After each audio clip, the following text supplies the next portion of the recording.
Alright guys, got Madden 13 here. Want to do a video for you. Real quick, ask that you please take a second, hit the like button.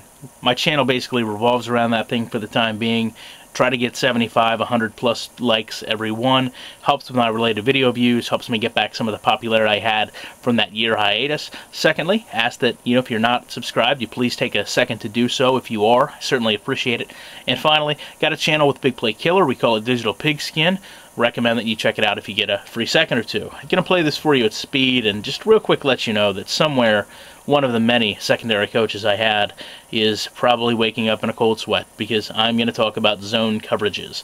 And I was not the best zone coverage guy because, as this may come a shock to some of you, I tend to overthink and overanalyze things.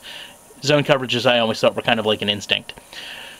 Typical in route here, though, with T.Y. Hilton. You can see that he runs across the face of Jones, comes back and runs behind Desmond Bishop, and then the ball is thrown and kind of gets a corner out on Jim Leonard before he gets tackled from Charles Woodson and Brunette. And one more thing, just on a personal note, I can't see the Green Bay Packers defense and not think about Nick Collins and pray for that guy and hope that everything turns out for the best for him.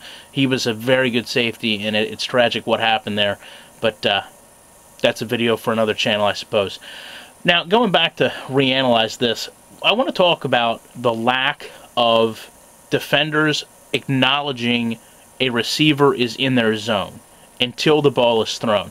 You can see there is zero contact here between the linebacker and the receiver. And this is a situation where you expect, a defender to put a hand out to kind of give the player to another defender. I know that seems complicated for some of you that maybe haven't played, but in All-Pro Football, I'll show you an example of what I mean.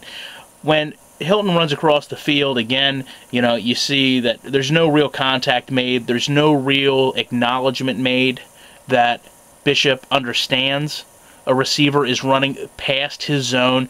And when we talk about coming over here for the catch, and you know what, just to be 100% transparent on this, there's a pretty good shift that has to occur for this catch to be made. But I understand, I've got a receiver crossing 4 players right here.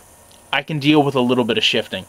Now, Jim Leonard, at this point, should understand.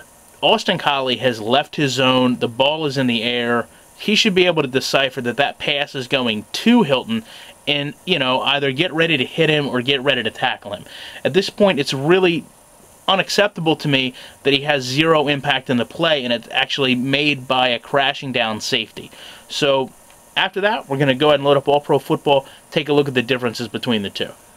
Alright, here we are back with All-Pro Football. Just play this one time for you at speed, and then we're going to go back and diagnose how the zone coverage works just a little bit differently in All-Pro Football as opposed to Madden. You can see here very similar play, just an in-route, go over, take a look at the wide receiver. Now the first thing I want to talk about is what you see there in the back of the screen. This is a problem that plagues a lot of video games defensively when you talk about zone coverages, even some man coverages. I'm not a big proponent or a fan of a defender turning his back to the play once the ball's been snapped. But, to be true to my word, I've always said as long as the defender realizes and shows some type of defensive structure or awareness, I'm okay with it, even though I can understand it's not the best way to go about it. In this case, when we talk about procedural awareness, things like that, look at the head tracking here. He clearly looks over at the receiver, backs up into the zone. There's really no doubt in my mind as he shifts over that he understands what his assignment is in relation to the wide receiver. Now as we come over to the linebacker here, you'll see he's actually kind of staring off to see if there's any other crossing routes coming, but then he starts to move back over.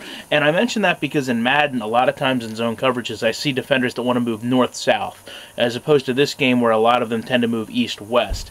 Now, as the defender comes into the zone, I want you to notice there's a slight bit of contact here. And, a lot of people would say they don't understand that. But in real football, you see this quite frequently as a way to kind of pass off the receiver to another defender. And you can see it disrupts the timing just a little bit. You can see he kind of sells it, so to speak. Something that you don't want to see from every defender in the zone, but certainly helpful to see it once or twice. Now, as the ball comes in, we'll notice how these guys separately react. You see the linebacker come over. In this case, you can see a second linebacker that was playing his zone again. He's backing up, but he's not backing up north-south. He's backing up kind of east-west, and then he reacts to the pass, trying to go out for an interception. Over here we see a cornerback kind of does the same thing. He backs up at an angle and then plays the ball, once it comes into a zone, comes in, makes a tackle. Pretty good, accurate representation of how I would expect to see zone coverage played, and obviously a little bit different than what we see in Madden, but just with a few subtle changes in how the players interact, I think we could see a small overhaul in Madden definitely change the way we see zone defenses in that game, obviously for the better.